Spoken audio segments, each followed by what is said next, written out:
He carries guns to keep the cops away while he feeds the homeless.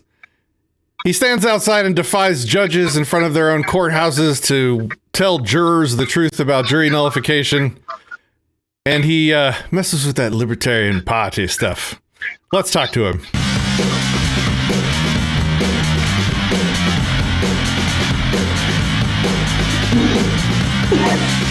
From Acapulco, Mexico, this is Anarchast. I promise I'm going to get that thing updated as soon as possible. Greetings, redheaded stepchildren. Welcome back to Anarchast, your home for anarchy on the internet. I will be Patrick Smith, and today we have with us guest Shawn Soulles Jones. Welcome to the show, Shawn.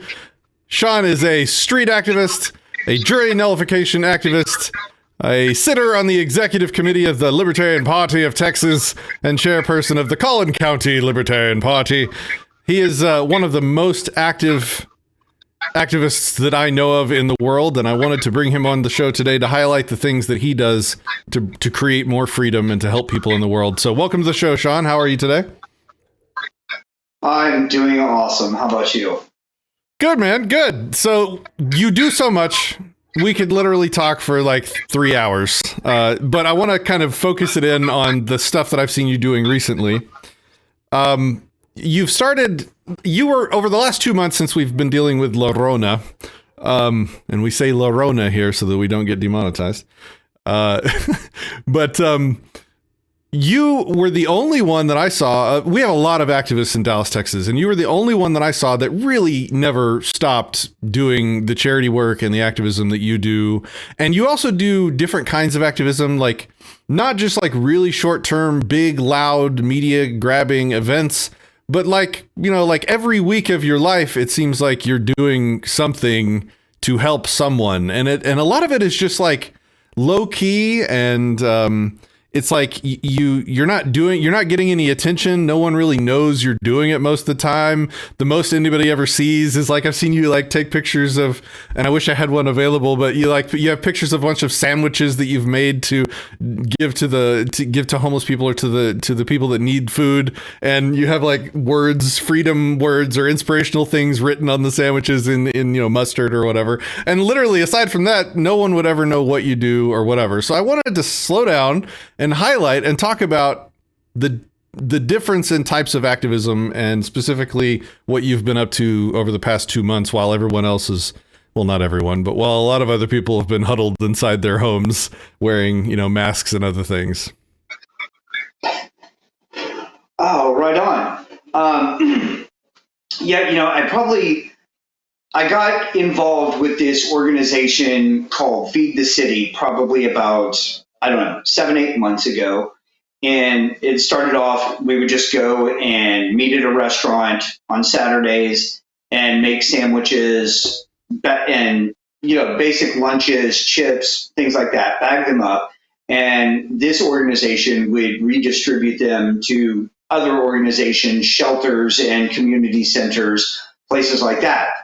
And then obviously when La Rona happened, that had to stop. You could no longer meet anywhere. The restaurants were closed. And I realized that there were still a lot of people that needed help. And fortunately, I was following some people on Facebook also that were posting about service opportunities. And I had already been doing work with you and some of the guys from Don't Comply over at the Austin Street Shelter. And I had found out that the Soupmobile was literally just down the street. It's like a 3-minute drive. And the Soupmobile is running 7 days a week, and they are delivering food and particularly pre-made sandwiches to a bunch of these organizations. And they didn't stop during all of this, but what did happen to them is their supply started coming short. A lot of times the churches that typically were helping them out had to turn inward and look at their own immediate communities, which is completely understandable. But then it left places like the Soupmobile and the people that they service at a great disadvantage because they were losing a big source of that. So I started making sandwiches. and I make 40, 50, 60 at a time, and I drive them down there. And it became more apparent that they really needed more and more. And I posted a couple of these pictures on Facebook and was really inviting people and challenging them to get out and do something in their community. And it turned out, for whatever reason, a lot of people really just weren't comfortable doing that. But all of a sudden, they started sending me money. $20 here, $30 there, sometimes $50. And that was their way of helping. So I started taking the money and going and buying more and more goods. And as you know, because we were together on Christmas Eve out passing out, goodie bags to the homeless, that was the night that I really realized how important over-the-counter medication was to the homeless community. It should seem logical, but I had never made the connection before, realizing that, if you've got $2 to your name, a 2-count of aspirin from the 7-Eleven is not where you're spending your $2. So I was also able to start taking some of that money, buying a lot of over-the-counter acetaminophen, ibuprofen, feminine hygiene products, things like that. And I was able to take those down to the Austin Street shelter. So making it even easier, I'm dropping off sandwiches, I'm dropping off box goods to feed the city, and then I'm wrapping back around and I'm dropping off the other things to the Austin Street shelter. The more I started doing that, I had friends that were calling that collect the travel bottles of soaps, shampoos, and things like that. Those are amazing to take to shelters, and so I had people all of a sudden, hey, would you like to come by and pick up this box of goods? And then I had another friend, hey, my sister clips coupons. She's got literally like a box of 1,000 maxi pads. Something that, again, people get really focused, dialed in on the food, which is super essential, obviously.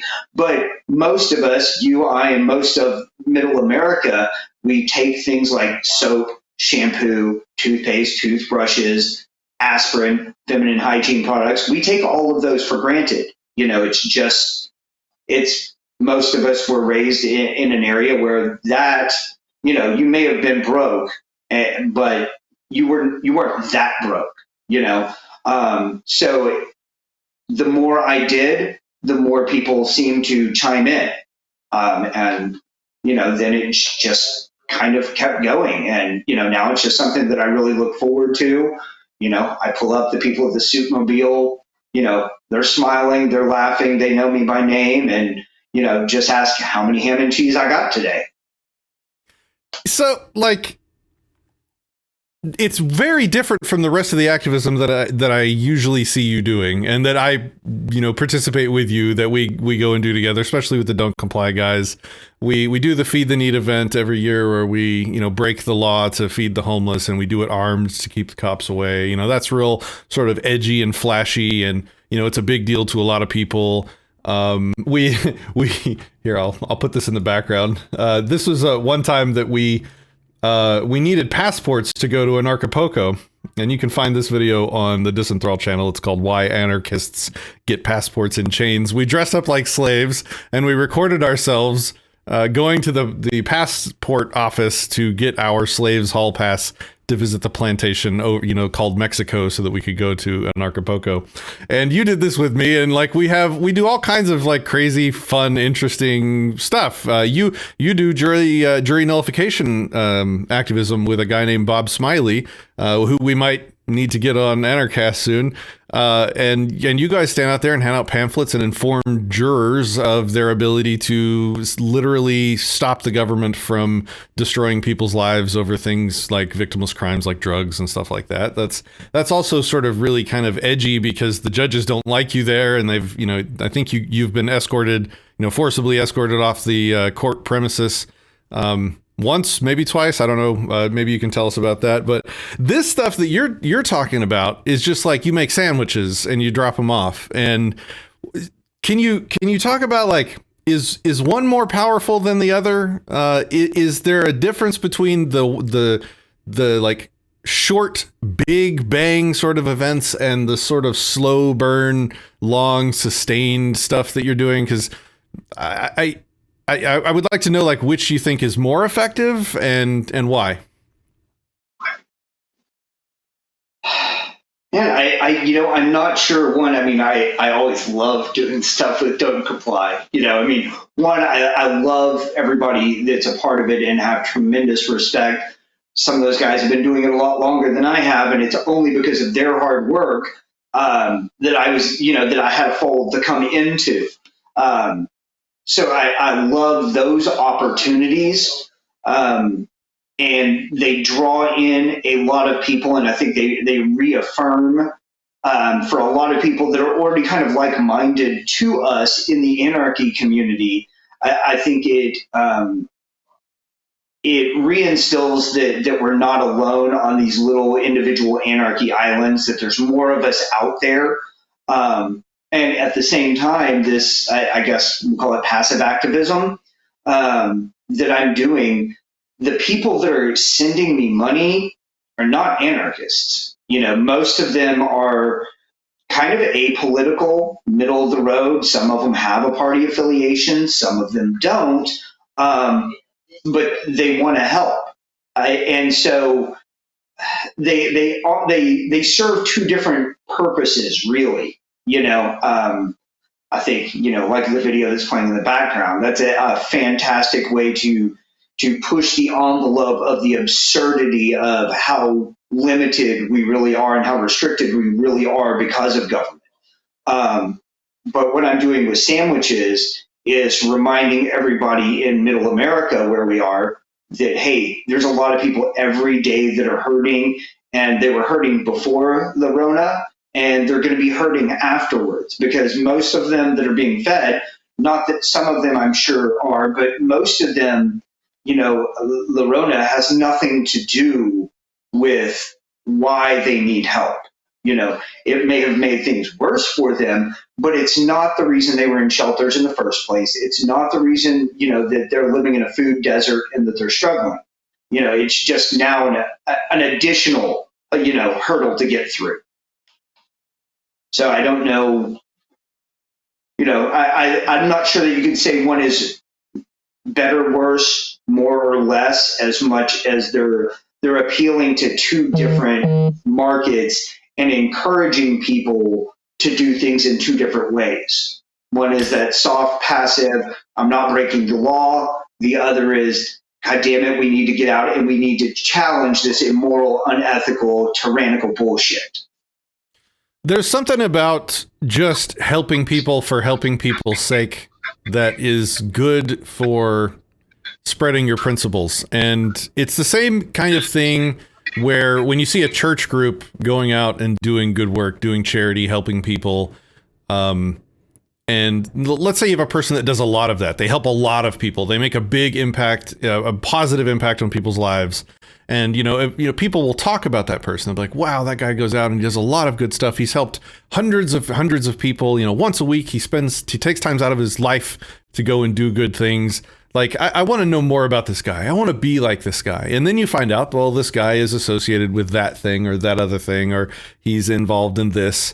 And it connects those things in people's minds. So if you have, a voluntarist, an anarcho-capitalist, or whatever label that you choose, and we can talk about that next, but, it links those two things for people. Oh, wait, he's an anarchist and he's out here helping all these people. Wow. Okay. I didn't know that was a thing that anarchists did. It associates the positive traits of, charity and helping people with, the other things that you're affiliated with, which is helpful in and of itself, even if you never talk about any of it. Though I think you wear some spicy shirts from time to time, right?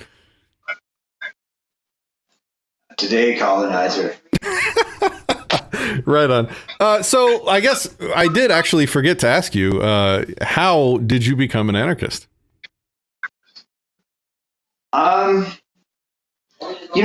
Somewhat a slow evolution. I've probably Ron Paul was the first politician that ever resonated with me.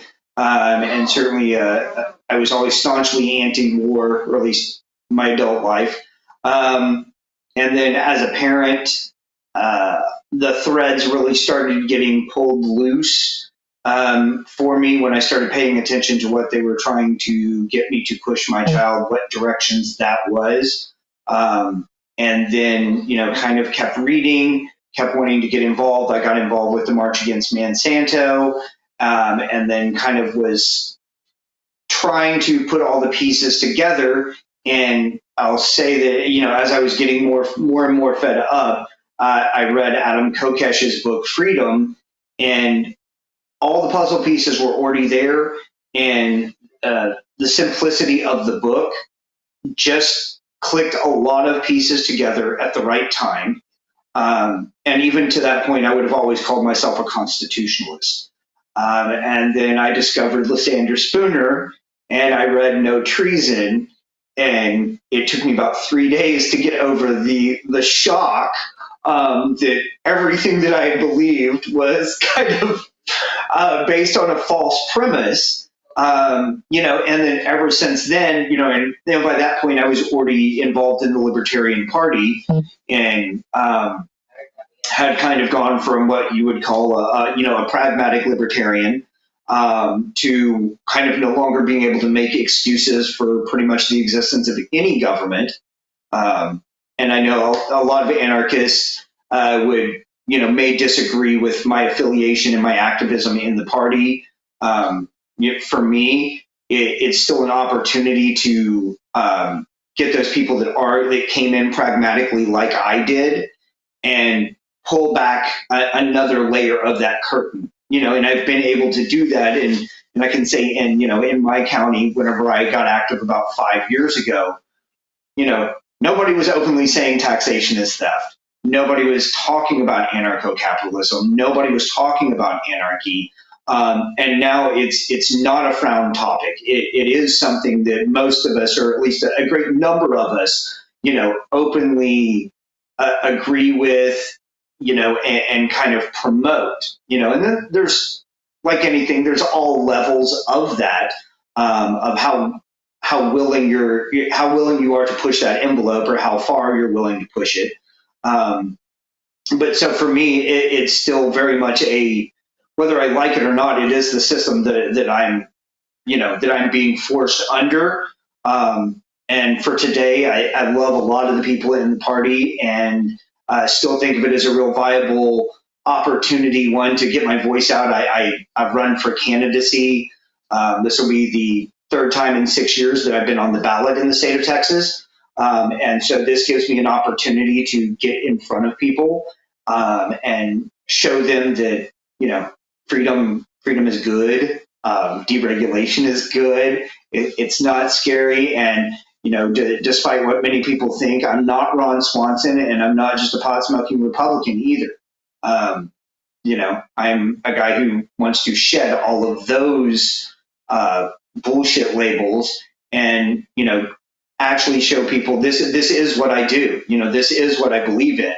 And so, jury nullification has been an important part of my life. And, and at this point, it's that kind of softer passive activism that I think is sometimes makes me a little more approachable with it. I wanted to say a couple things. The first one was Lysander Spooner. You reminded me. That book was so impactful to somebody that puts a lot of their understandings of rights and where they come from in this thing called the Constitution. That when I read that book, and I think, it's basically like a little bit less than halfway through, and it has utterly destroyed any shred of validity in the Constitution at all. And I remember the moment, and it's like when you have these big moments in your life, you always remember where you were when that happened. I remember where I was when I hit that part of the book. I was on a plane flying somewhere for business, and I hit that part of the book. I was reading on my Kindle, and it just blew my mind so completely that my jaw dropped, and I sat up.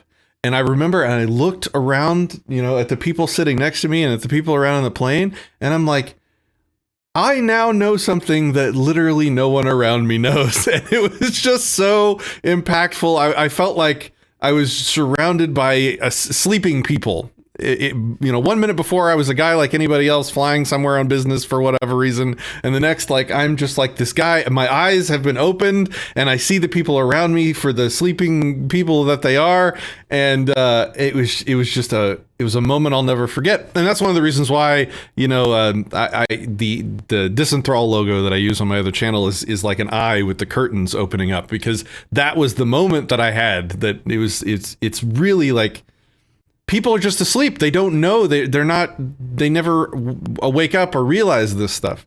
And so that book what you reminded me of is that book was so impactful that I'm actually working on the audiobook of No Treason right now. I'm about halfway done with it, and it will hopefully be released in a few months.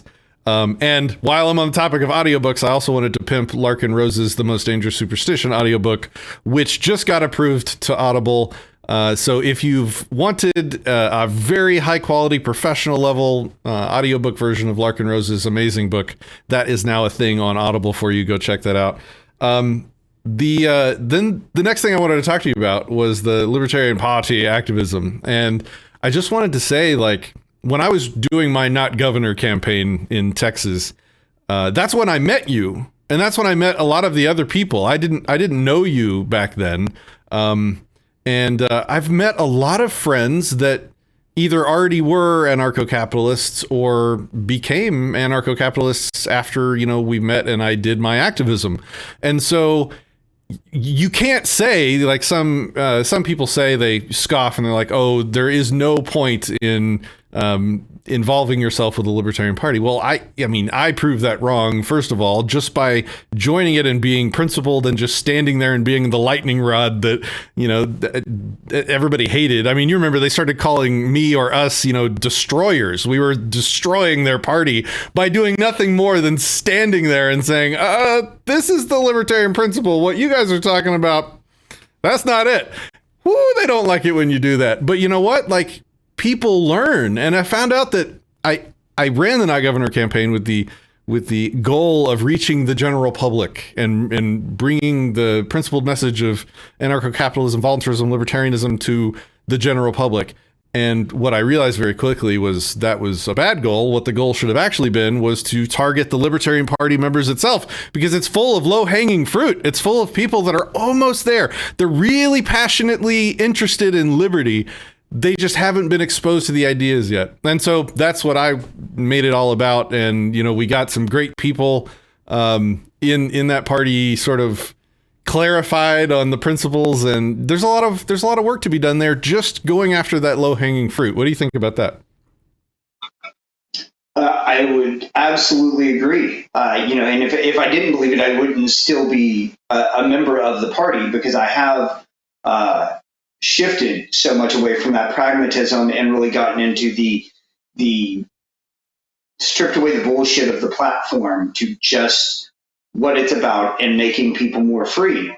And so I think there's, and it's not to be arrogant, because it's not that I'm smarter than people. It's that my thought has evolved a little more than some of the people that first come into the party. I mean, for some people, it's a huge step even to go to a third party, to leave the comfort zone of the duopoly and actually try to do something outside of that. So it's important to give them that bridge. And I think the Libertarian Party as a political party in the public sphere plays an important role and gives people that are looking for a new political home, that maybe they know everything is messed up, but they're not necessarily sure exactly how. Most of us went to indoctrination camp, at least K through 12. I made it out early, but but a lot of us do, and it's really, and then maybe they go to 4 more years of indoctrination, maybe 6, maybe 8. There's a lot of stuff that's programmed into us that's very hard to shed for a lot of us. And so I think it's important that when they do have that opportunity, that break in their mind to jump to a third party, that there's people in that party that one, are welcoming, and two, help them continue that evolution to go, yeah, I get it. You're right. We need to reduce this, but let's do one better. What if we just got rid of it? Like let's not manage the cancer. Let's just go ahead and cut it out. You know, and I think that's for that reason, it's an important part for the party to be there. And there's a lot of us, at least in my county, that believe, the Libertarian Party doesn't serve the function as much right now to win races, especially on the big level. But it's about keeping the ideas of freedom and liberty alive, so that when the rest of the sleepwalkers that were around are ready, they have a home to go to. They have people that are still carrying that idea of liberty and freedom, and are going to give them a place where they can actually go and they can talk to people that want liberty and freedom like they do. It was it was a really powerful thing, and I have yet to see even a libertarian politician or somebody else involved in the Libertarian Party. Maybe you can correct me if I'm wrong, if there's somebody, but I haven't seen it stand up in front of a big group of people who normally, as a candidate, you're normally the candidates are up there basically trying to beg for delegates to get farther in the Game of Thrones that is politics. And it was a very powerful feeling to stand in front of all those people and say, hey guys, let me just remind you that this whole thing that we're doing, this is not how you get freedom. This process is invalid. It's immoral. You shouldn't be participating in it. If you're going to vote for me, only do it as an activist to get me behind a larger podium to say those exact same things to more people than I am now. And then just to look, when I remember I did 2 gubernatorial debates, and there were 3 or 4 people on the stage, and had I not been there, those other people would have looked mostly similar. One was, wanting to reduce the size of almost everything, but their sacred cow was government schools were in the Constitution or whatever. The other one, wanted state Medicare, but, was libertarian on other things. And so it was just kind of like this gray sort of beige. There was a gradient. There wasn't really a stark difference on that stage that really stood out. And then just to stand there and just simply to do, like, this is not something that makes me special. I'm not smart or I don't know, special in any way. I just literally just stood on the stage next to these other people and said, this is the libertarian principle. None of that is valid. None of that is moral. None of that is libertarian. Period. Full stop. We're done. End of sentence. And just standing there, doing nothing but repeating the principle back to these people, like separated, it like broke the stage in half, basically. And it was like, okay, you can talk about gradients of freedom over there, or you can talk about libertarian principle over here. It felt very powerful. It felt very impactful. And at the time, I think we had talked about getting more people to do that kind of activism, which is where you're going to be more of like an evangelist to the low-hanging fruit in the party, less so than to involve yourself in the sort of invalid, immoral Game of Thrones that is, electoral politics. What did you think? Well, as somebody who was kind of stuck somewhere in between on that, because you and I had not known each other for particularly long at that time. And it wasn't long before that I had been introduced to Spooner. So I was really shedding a lot of my pragmatic libertarianism, and was still very much a minority in the party when it came to that, at least from an outspoken perspective. And I remember being at state convention, and a lot of the people that were in there didn't know you, had heard about you, could not wrap their brain around the Not Governor platform. And when they saw you speak on Friday night, they all walked away, many of them walked away with a lot to think about. It didn't necessarily translate to the delegate votes needed to get you there, but a lot of people walked away from that going, God damn, Patrick Smith, shit, he's on to something, and it's still shedding indoctrination. I mean, people are in the Libertarian Party because they care, because they do want more freedom. There is no doubt that a Libertarian wants more freedom than the other people in the other two parties.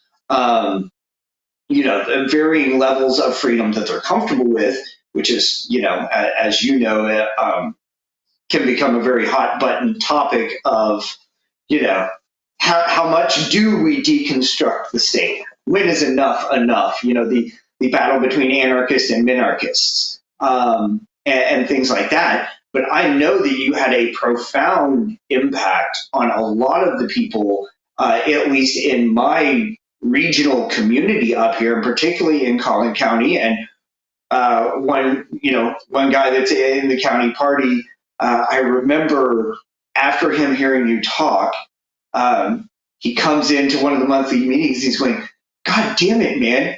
Why have you been stashing all this stuff away? How did you not tell me that all these anarchists are around? He's like, why have you been hiding this from me? And he was so excited to have other people to engage in that with. And then you had people inside the party that were all sorts of butthurt that you were stealing, LP members from them. But so you had a huge impact on that. I haven't had quite the impact. It hasn't been on the same platform. But kind of like you, when I'm sitting in the executive state committees, and me and my district mate Eric, who you know as well, we're constantly outvoted, and we kind of giggle or just sit in the back room going, minorities in a minority party. But we are there to remind everybody that no matter what the circumstance, taxation is always theft. That's kind of our purpose. Again, so many of these people bust their ass for the party, and they really want to do better in the world, and they really want to make people more free and create a better world. And I saw it when I ran in 2018, because I was introduced to a more mainstream kind of political money motivator. And for me, I became acutely aware of how the quest to win can go really wrong if you don't stay grounded in your principle. And it also means that you're going to have to give the uncomfortable answers sometimes, and you're not going to tell people what they want to hear. And sometimes you're going to flat out piss them off, and they're just going to shut the door on you, even inside your own party. But the Libertarian Party has always been like that. It's the how do you win and maintain principle. I don't know that they can both be done, but I know that keeping that foundational principle is extraordinarily important to me. And that being said, I think other people's efforts are equally as important. We serve two different, once again, we serve two different functions, kind of like the activism. They meet two different needs. Both are valid. And I think the reality with the Libertarian Party is, if they want to win or grow and maintain the moniker of the Party of Principle, if they want to maintain the Party of Principle, they have to have the anarchists and the minarchists and the voluntarists in it. Because while we are small numbers at times, we are also some of the loudest, and we need that. And we also need the guys that are going to go out and bang door to door, sign petitions, and make sure that ballot access is available. Because while Your Not Governor campaign was amazing, there are a lot of pragmatic people that put in a lot of work and a lot of money and a lot of time to make sure that in the unlikely event that you had got the nomination, that your name would have been on the ballot. I would have never asked any of those people to do that. I like one of the biggest disappointments that I see at the party is that they just squander thousands of hours of people's life on bullshit and ineffective nonsense. Like you just did this. You were I won't unless you want me to. I won't say what you told me. And there was like multiple days, all day days of like you started at 9:30 in the morning and you went like till 9:30 at night. These long delegate meetings where you're watching debates the day before to pick the presidential candidate of the party, and like there's 1,000 people that are on these all day meetings. Just like, and I'm thinking about the human hours involved and the just a monumental waste. Like, can you imagine if you had 1,000 people times 12 hours to go and do the kinds of activism that you do? Like, what impact you could make if you had that many hours of activism to do feed the needs around the country, or to do any of the other stuff that we do, or to do nothing more than to spend time making a video or making a Facebook post or going and talking to their friends about actual liberty, like the impact that we could have. But no, we're going to take thousands of hours of people's lifespan and we're just going to just shit it away. I'm sorry, I'm hot. We're just going to shit it away in these stupid, like catty politics garbage. I don't want people to. I never asked for people to do any of that. I would have asked people not to go out and knock on doors to get ballot access. Like none of that matters. It's all like that is not how you achieve freedom. So maybe we disagree there, but dude, like it just it bring. I hate to see it. I think what you have to understand is, most of America doesn't want to be free. That is the disconnect. The average American doesn't want to be free, as you, I, and the people watching this show would define freedom. They don't want it. It's scary, it's confusing, and it goes against every ounce of indoctrination that they've taken in their entire lives. Sure. And that is why I believe the party serves that function, is to continue to make a bridge between full level statism, to they want the freedom that they want, to helping them understand that it's okay to disagree with how somebody's freedom may look, but it's not okay to restrict them because you don't like it.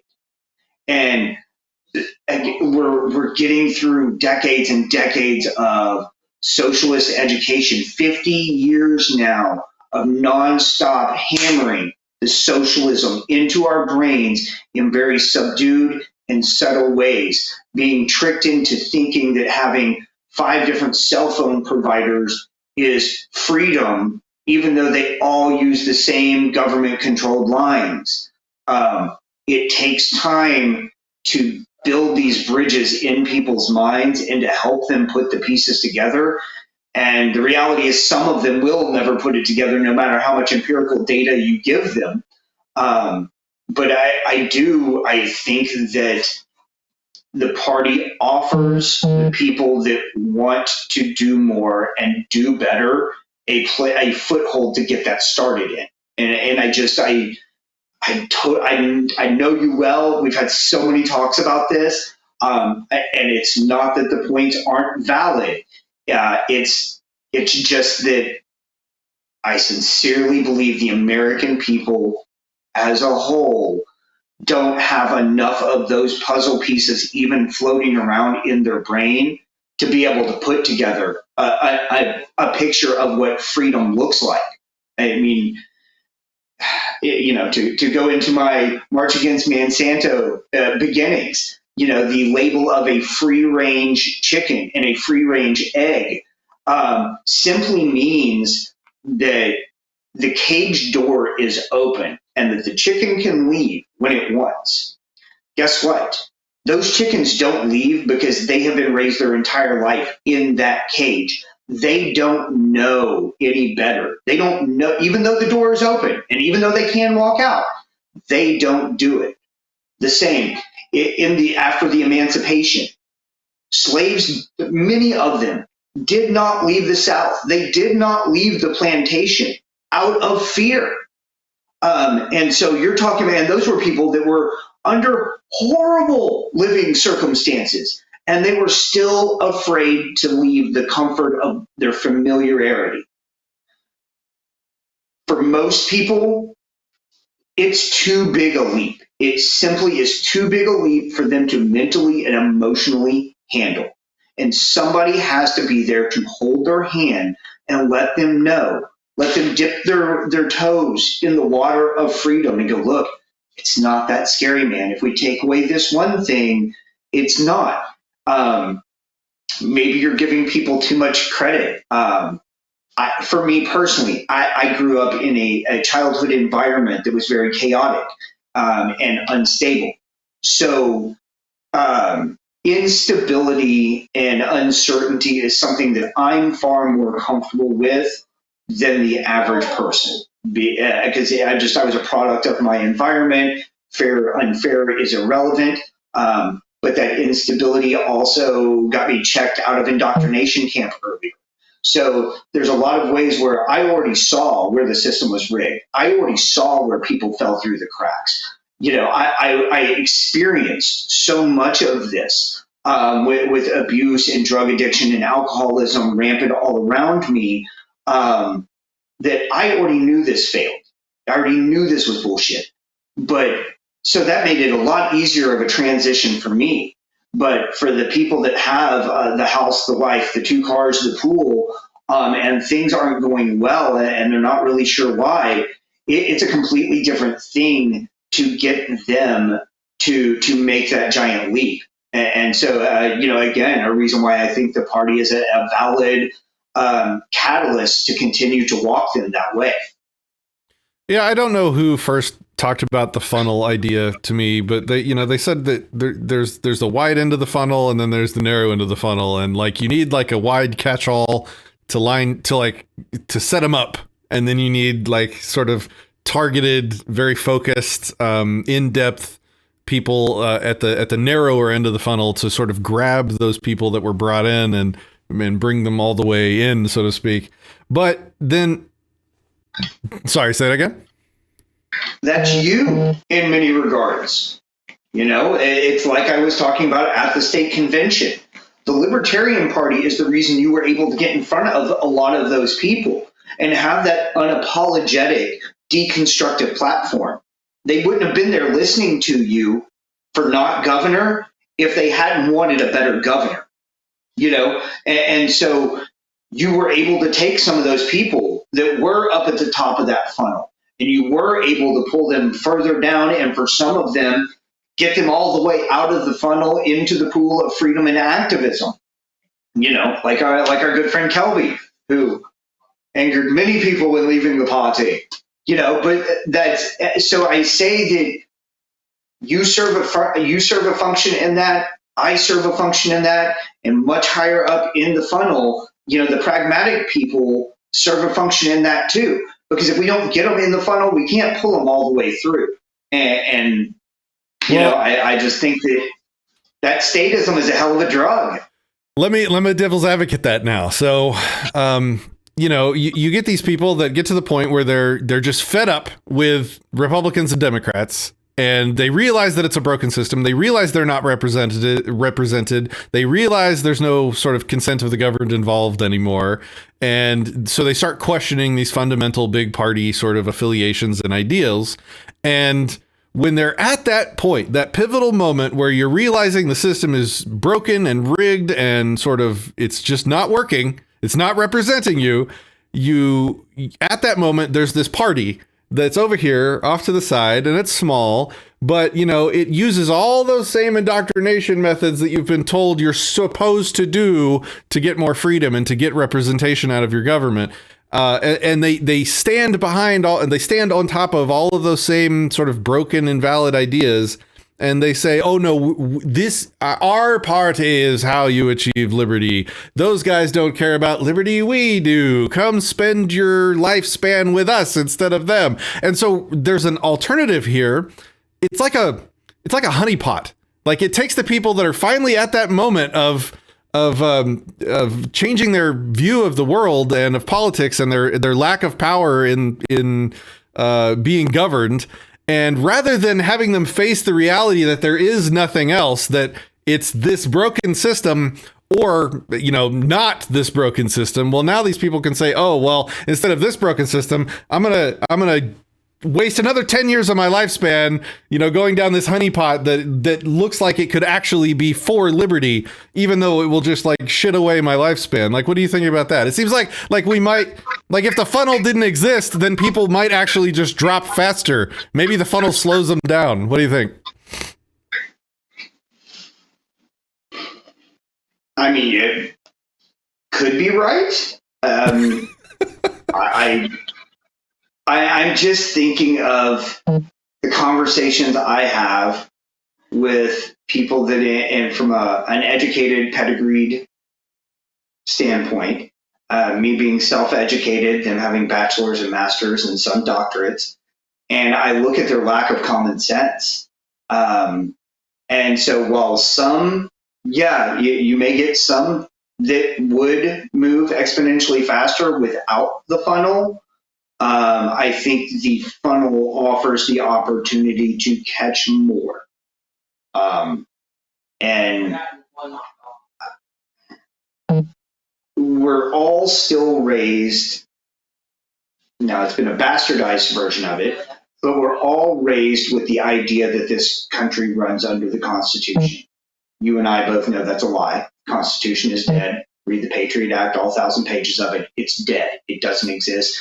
And I would challenge that it was dead before then, but there's a period and a stopping point at the point of that. And we're, Lorona is living examples of what has now happened with these emergency edicts that came into it.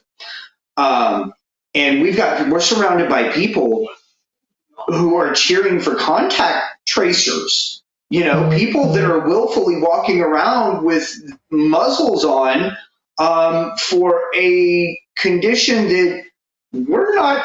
I'm just not sure about the numbers. That's a whole different even subject. But I think the cognitive dissonance for the overwhelming majority of people is so thick that funnel has to be there.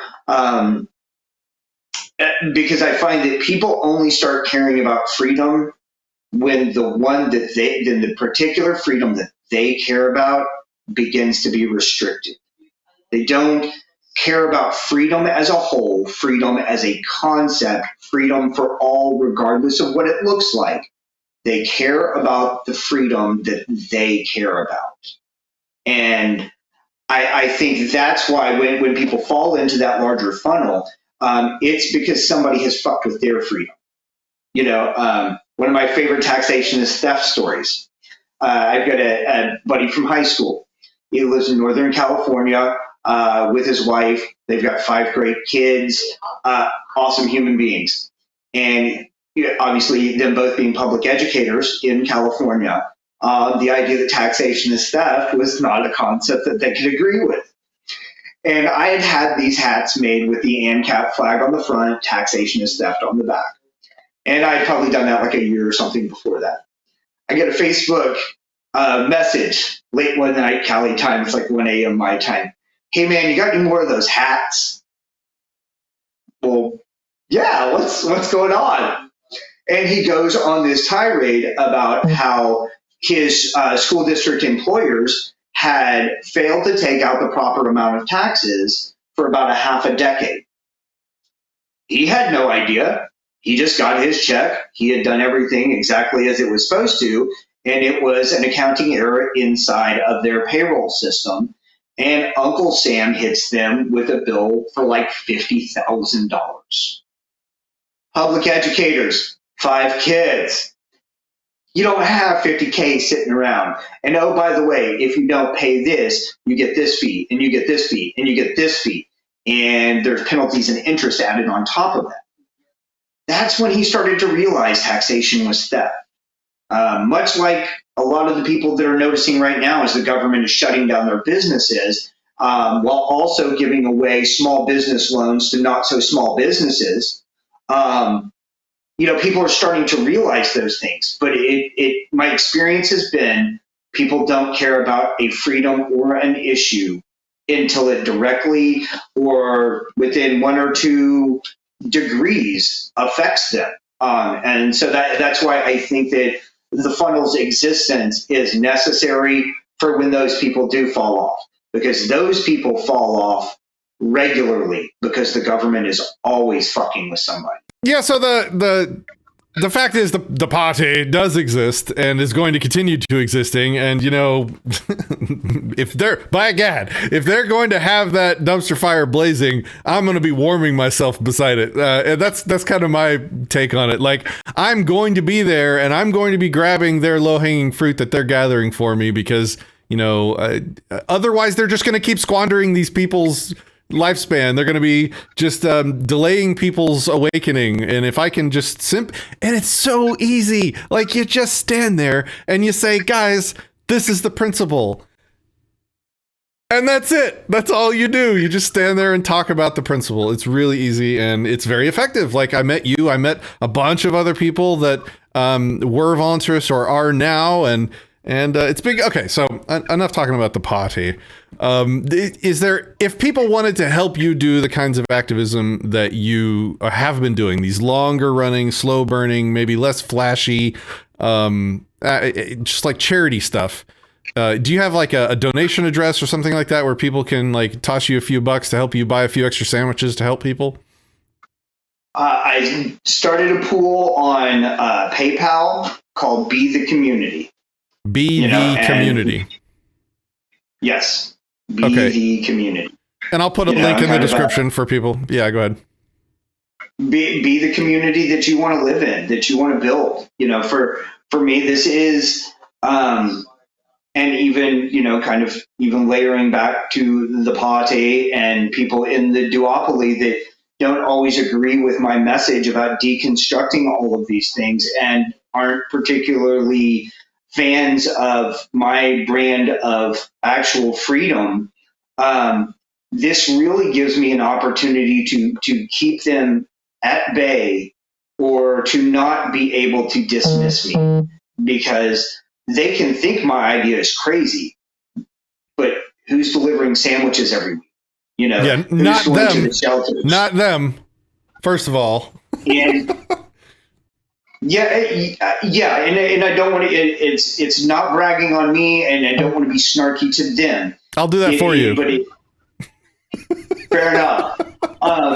But it gives me a softer approachability that even the people that get mad when I want to beat on the principle and I want to kind of be that contrarian to say, well, I get what you're trying to do, but that's not really what the platform says. Or I get that you really want to help people, but coercive violence and stealing people's money to do so isn't the answer. Here's a really simple answer. And yeah, can I get to everybody? No, I can't get to everybody. But if you spend a couple of hours and you talk to a couple of friends and they spend a couple of hours and they talk to a couple of friends and they spend a couple of hours, or when you have an extra $20 because you don't have the time, these things collectively add up. And so I think for me, it's a way to, one, help myself out mentally and emotionally. I feel better doing it. And it also gives me an opportunity to show that voluntarism, anarchism, ANCAP, all those things that for some people have negative labels, that this is what it really looks like. This is me packing my gun, handing out sandwiches in the hood. Every time I go to where the Soupmobile is, it's obviously in a lower economic part of town, and half the time there's a couple of guys or gals hanging out on the corner panhandling. And so I just jump out of the car, reach in the back, and I grab them a couple of sandwiches out of the cooler. And for me, this is the way to be effective. This is the way that shows that I live what I believe. My son loves making sandwiches with me as well. My son has been to quite a few of the Feed the Needs. He helped tow the guillotine to the courthouse steps. I'm a big believer in building a bigger, better future through him, showing him the right way to do it. So he doesn't have the indoctrination and bullshit, the Stockholm syndrome to get through. He already knows what's going on. Now he'll build his own education and he'll have his own life experiences that will continue to add and strengthen to it. But I've given him a base that nobody else can take away from him now.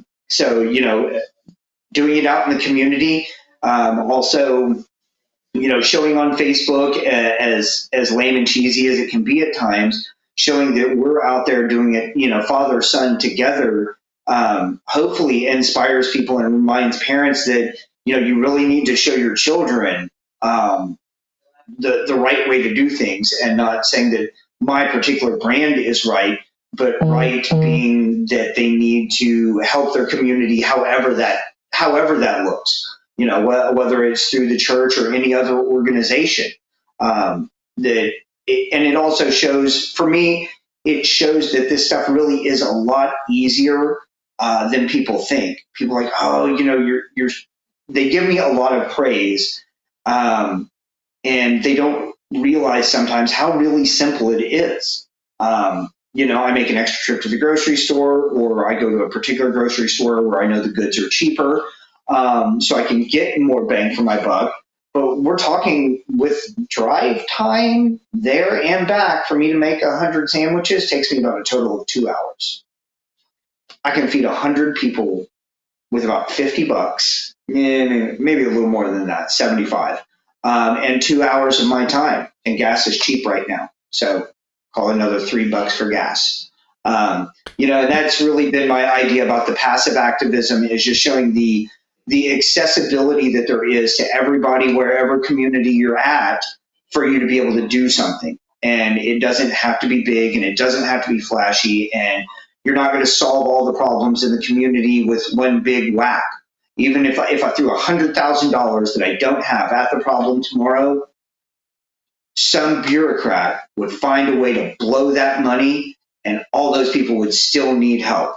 But what I can do, is put a sandwich in their hand today, because for today, that may be their biggest problem, is what the hell do I eat? I can't fix a corrupt government overnight. I can't convince people to vote away immoral legislation.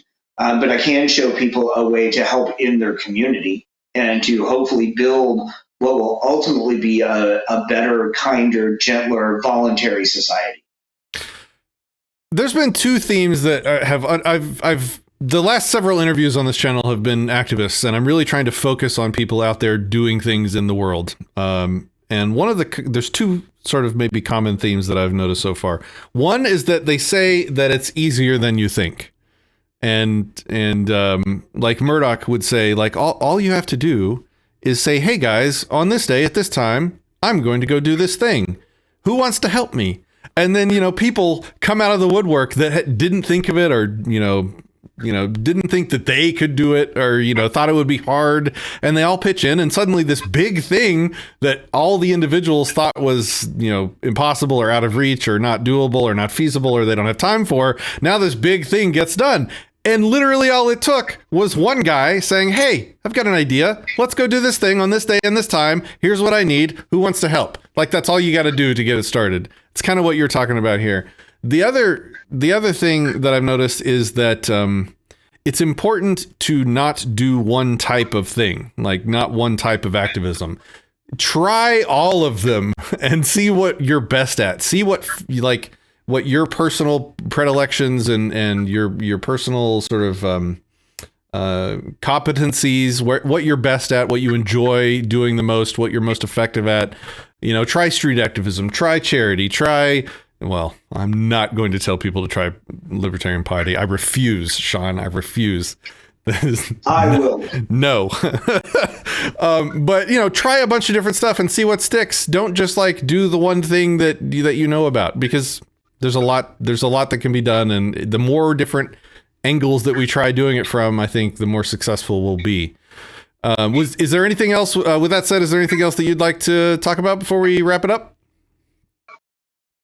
No, I think we covered taxation is theft. Government is bad. Yeah. And get your ass out and do something. Yeah. So I want to continue focusing on activists, and I need your help, viewers. I need you to feed me, show me the activists that are out there in the world doing really good things, either by waking people up to voluntarism, by just helping people in a principled way, standing for principles amongst those that aren't. I need you to point these people out to me. Put them in the comments. Especially maybe shoot me an email or a message on any of the social media. Put me in touch with these people, or send them to me. Contact them and say, hey, contact this guy. He wants to highlight what you're doing in the world. I want to show these themes, how easy it is, how many people are doing it, and the awesome things that can be done by these activists out there in the world. So with that said, Shawn, it's been once again an amazing pleasure talking with you. Thanks for being on the show. And always, thanks for the opportunity. Hell yeah, man. Until next time, guys. Peace, love, anarchy.